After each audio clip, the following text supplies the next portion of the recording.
បាទនេះជាវីដេអូផ្លែកបាទពីការអំទុកបាទការបណ្ដាំងទុកដ៏ធំបាទនៅលើ Faroe Island បាទចូលបងប្អូននេះគ្នាមកច្រើនណាស់បងប្អូនបាទជាវិស័យដ៏ទាក់ទាញទេសចរមែនទេបាទ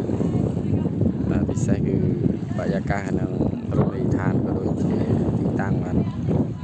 ស្រស់ត្រកាលនិងត្រជាក់ស្រួលមែនទេបងប្អូនចាផ្លែកនិងមានចំណាប់អារម្មណ៍បាទសម្រាប់ភ្ញៀវទេសចរនិងអ្នកសារព័ត៌មាន